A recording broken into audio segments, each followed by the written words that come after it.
Hi, folks. Here are my top 5 picks from DCEU movies from bad to worse, starting with Birds of Prey. This movie was absolutely terrible. Where do I begin? Black Mask being the antagonist, they made him look like an absolute chump. There wasn't even any sign of Batgirl nor Catwoman, and I think that would have been absolutely epic. Next up, we've got the Justice League, taken over by Joss Whedon from Zack Snyder, who unfortunately went through a very personal tragedy at the time, and as a result, the reins of power had to be changed to Joss Whedon. Now, Joss Whedon obviously had major success with the MCU, with the Avengers in particular, and obviously many television serials which obviously got great notoriety, namely Buffy the Vampire Slayer and many more to his credit. Now, there was a litany of problems with the Justice League. For starters, Superman and the Mustache Gate, with Henry Cavill being contracted with Paramount Pictures to maintain that mustache at all times, leading up to the Mission Impossible Fallout release many years ago. This obviously had a major impact on CGI, so much so that it was quite telling within the opening scene of that movie when the kids were carrying around a cell phone and they were recording Superman for whatever reason. And Superman, of course, obliged with a mini interview with those kids. Overall, it was a pathetic display. I expected better from that movie, and more so Darkseid not being the main villain or the antagonist of that particular movie. And I must differentiate this from the Schneider Cut, which was released 3 years later, almost to the day of the original Justice League film. Darkseid should have played a more of a significant role in the first iteration, but either way, both movies were terrible. The dark imagery was quite good. The alternate universe, I think it was the Superman where Lois Lane was, of course, killed, resulting in a completely different manifestation of Clark Kent Superman.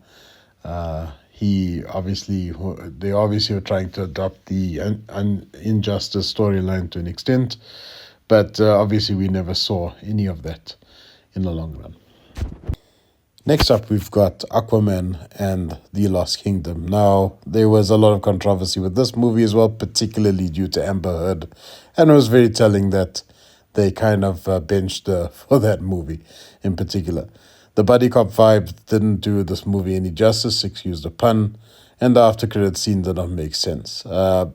Literally, this movie could have been far better with a different cast, a different antagonist, pretty much a different anything. What I'm relieved to see is that Jason Momoa has been recast in James Gunn's new DCEU as Lobo. And I look forward to seeing him in Supergirl, Woman of Tomorrow.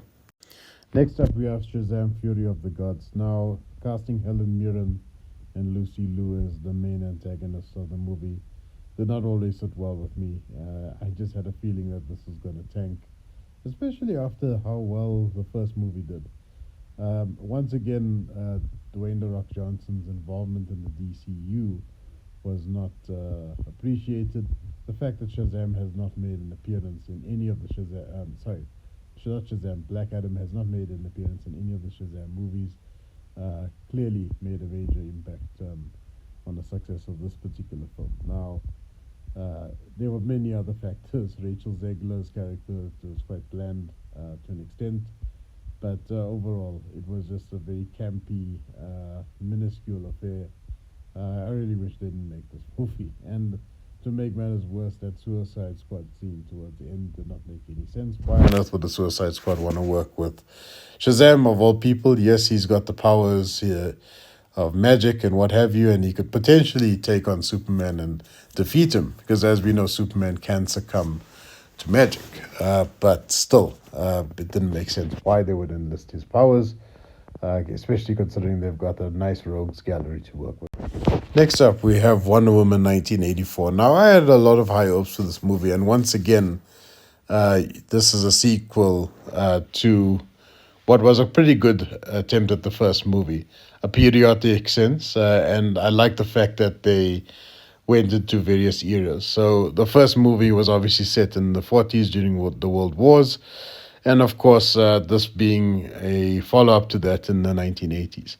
And I had a lot of excitement for that because I thought they could actually reference a couple of other cool groups like the Justice Society, as an example. They could have even made a cameo appearance for Hawkman, but obviously, Black Adam had the Black Adam storyline had a little bit more vision and impact in that sense, enlisting him in that particular movie itself. But this was absolutely terrible. Maxwell Lord, give me the stone. It's like one of the most characterized reference points in the DCU, and I would say this was probably one of the final blows in the DCU with the Snyderverse, if you will. This was a very poor movie. Pedro Pascal, I wish that dude had anxiety during that movie. It probably would have made it far more entertaining. Overall, this had to be in the worst of the DCU movies.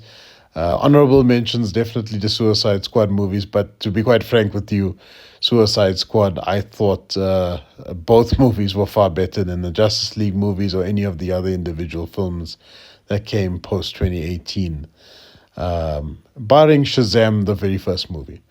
What are your thoughts, folks? Like and subscribe and do comment in the section.